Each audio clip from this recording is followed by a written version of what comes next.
How was wheat this year? Well, I think so far it's going good.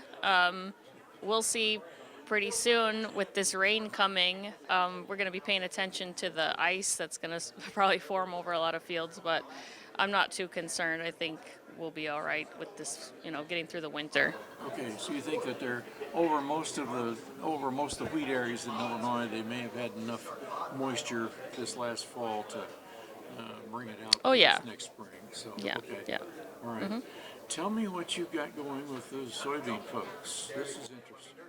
Yeah, so Soybean Association is helping us, providing some resources to us to provide more information on varieties in the state of Illinois, of wheat varieties for their maturity as well as yield. So in the state variety trials, we always evaluate yield and test weight.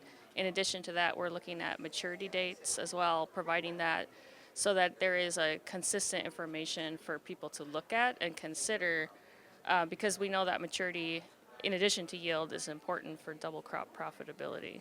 That's right, and that's something you've put a lot of emphasis on for the last couple of years here, because we need to get wheat out early so we can get soybeans planted early enough. Yeah, that's right. And we're always looking for new varieties as well that really break the mold and will be able to yield well as mature early. So Can we move this up a couple weeks, 2 or 3 weeks? 2 or 3 weeks is a tall order. We those varieties exist. I mean, we have real. There are some very very early varieties. The issue is always how much do they yield, and are they gonna be too vulnerable to spring freeze? So that's another component of the project we're looking into is how do we reduce the vulnerability to spring freeze in some of these very very early varieties. Now, and you've got some. Are there some that you have introduced to in commercial production here for this current wheat growing season? Well, our breeding program, we license to different companies. So some of our early genetics is out there in different seed companies. So, some of that is already being made available. Of course, we continue to develop and release more. So, And just just hoping keep it that coming. the yield is going to do it. So Yeah, and that's always the trick because you can definitely identify early wheat varieties, no problem. But will they yield enough to justify, growing them? Because ultimately, profitability is about all of it. Wheat yield as well as the soybean yield. So you gotta kind of balance all those different things. what other kind of research do you have some major focus on? Well, we have a lot of different projects. A big one is on scab resistance. We know scab was a big problem with wheat this past year. So our varieties, they did pretty well this last year.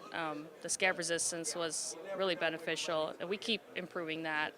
That's something we also provide in the state variety trial data. We provide data on resistance, so that is very important to consider as well. Okay. Any besides scab then? Any other diseases that are a real problem that you've been focused on and working on? Mainly scab, but we don't.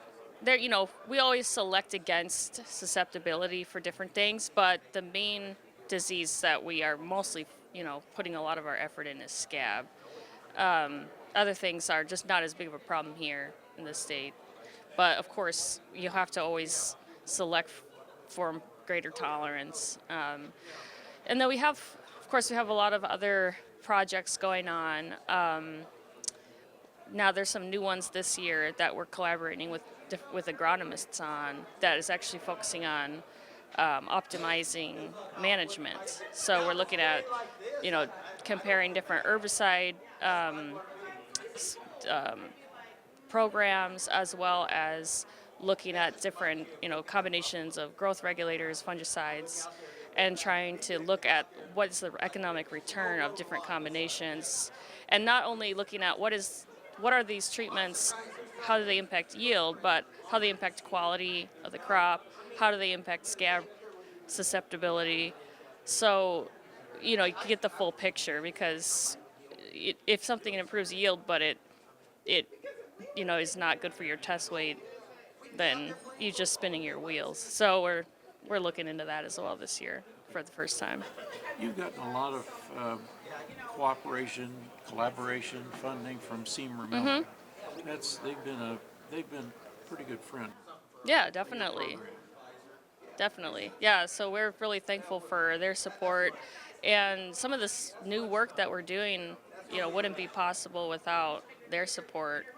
And, moving forward, it's really important to have that kind of support, because we can't always rely on funding from government sources. It's always in flux, depending on whoever wants to, put their agenda, whatever agenda they're interested in. So sometimes wheat is not always top of mind for the politicians. So, that's something we really appreciate, having a diversity of different sources. So, and Soybean Association is also really great for that. Siemer Milling Company, whoever wants to support wheat, we will help them support that.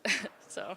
We had for the crop that was harvested last year. We had some pretty good yields, and I'm sure this is it's your goal to keep building that. But where can we go? What are some of your objectives to reach as far as yield and quality in your coming research? Yeah, so we see in research plots, we'll see above 150 bushels an acre, even in some of our relatively early wheat varieties. So it's pretty impressive, and sometimes you even question whether it's correct.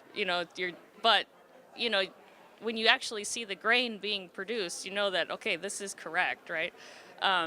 So we know that it's possible.